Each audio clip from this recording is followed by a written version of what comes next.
Olá! Hoje, nosso mergulho vai ser um tema central da lição 5, o Deus Filho. Vamos juntos explorar quem Ele é e o que a revelação da sua glória realmente significa. E como vamos fazer isso? Bom, vamos passar por alguns pontos-chave.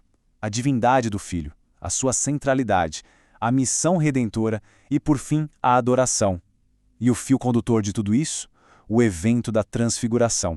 Ele vai ser o nosso guia. E para começar, a lição 5 nos leva direto para um cenário bem específico, um alto monte. É lá que tudo acontece, no momento que, olha, é simplesmente crucial para começar a desvendar a verdadeira natureza do Deus Filho. E olha só a cena descrita. O seu rosto resplandeceu como o sol e as suas vestes se tornaram brancas como a luz. É uma imagem muito forte, né? A lição 5 usa justamente essa passagem para nos fazer pensar, tá, mas o que esse evento incrível revelou de verdade sobre a pessoa de Jesus? Pois é. Para responder essa pergunta, a gente precisa ir para o nosso primeiro ponto. A lição 5 foca primeiro em estabelecer a identidade divina do Filho. E aqui, a lição 5 já traz um conceito fundamental. A ideia de que Jesus tem duas naturezas, que não se misturam, mas também não se separam. De um lado, ele é verdadeiro Deus, com a mesma essência do Pai. Do outro, ele é verdadeiro homem, que nasceu e viveu aqui entre nós.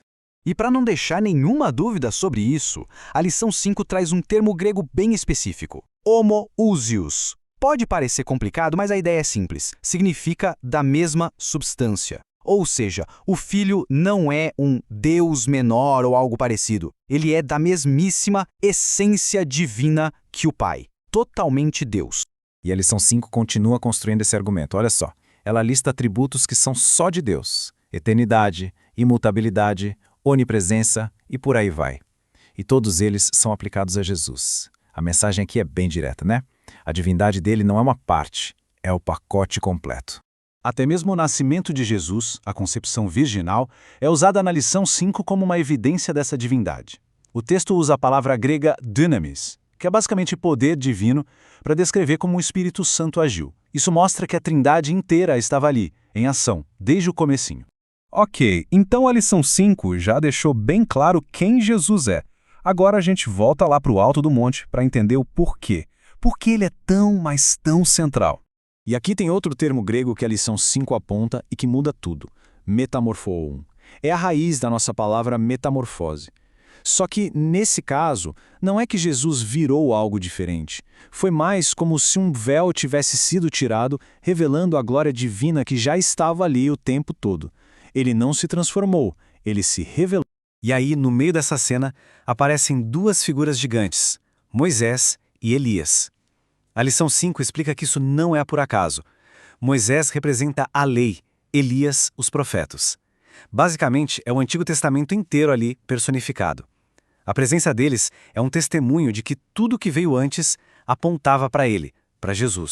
E quando parece que não pode ficar mais intenso, uma voz sai de uma nuvem e diz: "Este é o meu filho amado, em quem me comprazo, escutai-o."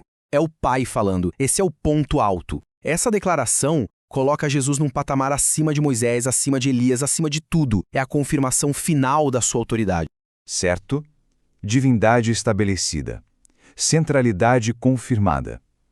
Agora a lição 5 nos leva para o próximo passo lógico. Qual era o propósito de tudo isso? Qual era a missão dele? Vamos voltar àquela ordem do Pai. Escutai-o. A lição 5 deixa claro que isso não é só uma sugestão, não.